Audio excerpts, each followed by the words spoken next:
Mike Petchenik for Neighborhood TV, joined now by Ryan Rusteberg. He is a fire engineer and paramedic with the Alpharetta Department of Public Safety. Thanks for joining us, Ryan. Thank you for having me. So take me back to that day when you encountered a woman in cardiac arrest, and what happened? Myself and the rest of my crew were actually working out at the time. We received a call for someone who was not conscious and possibly not breathing at the Orange Theory Fitness. We quickly responded to the call and arrived within about 6 minutes. During that 6-minute period of time, staff members and bystanders had initiated CPR and applied an AED and given approximately 2 to 3 shocks from that AED. When we arrived at her side, she was not conscious, not breathing, did not have a pulse. We immediately took over CPR from the bystanders who had already started it, administered a couple of shocks, and that's when Nicole began showing signs of life.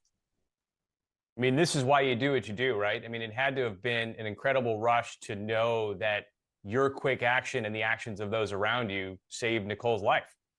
Absolutely. And I would attribute it more to the bystander CPR that was administered prior to our arrival, as well as the AED that was applied.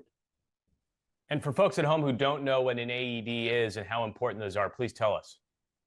So an AED is an automated external defibrillator. Essentially what that is a tool that you can use in the event that somebody's heart stops to give them the best chance of survival.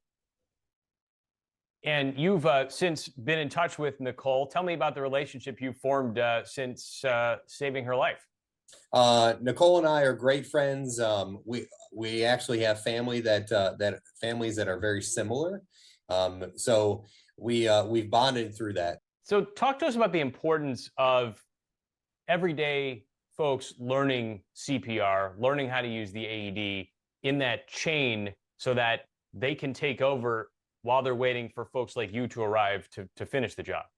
Absolutely. So it's vitally important that there be somebody in that intermediary period of time between the time that 911 is called and the time that professional responders arrive. And the reason for that is it keeps the tissue and the organs perfusing when you're applying that or administering that CPR and applying the AED and administering shocks.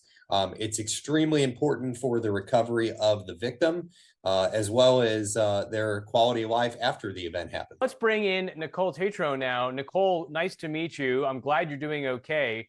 Take me back to that day when this happened and what happened. So I went to the gym. It was kind of a last minute decision. I went at 11:15 to Orange Theory Fitness in Alpharetta here. 5 minutes into class, I guess went to go pick up, I was just doing the warm up. I went to go pick up the weights, do my first exercise, and I fell over.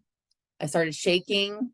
I face planted, so I fell face down. So I was shaking, I was foaming at the mouth.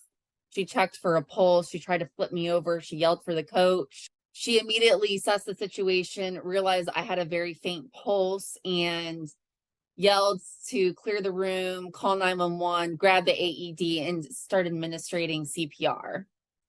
2 other girls came over that also knew, community bystanders that, thank God knew CPR and were trained on CPR, came over and also helped as well, because doing CPR for quite a long time can be very, it takes a lot out of you to continue to do it. So, I mean, to have somebody to help you do it and take turns is like crucial in survival. So they took turns, they called 911. The fire station that they called was Station 81 in Alpharetta, and they were there in 6 minutes. They did shock me twice on site, but could not get my heart back in rhythm. I was still going through the motions of turning purple, not breathing.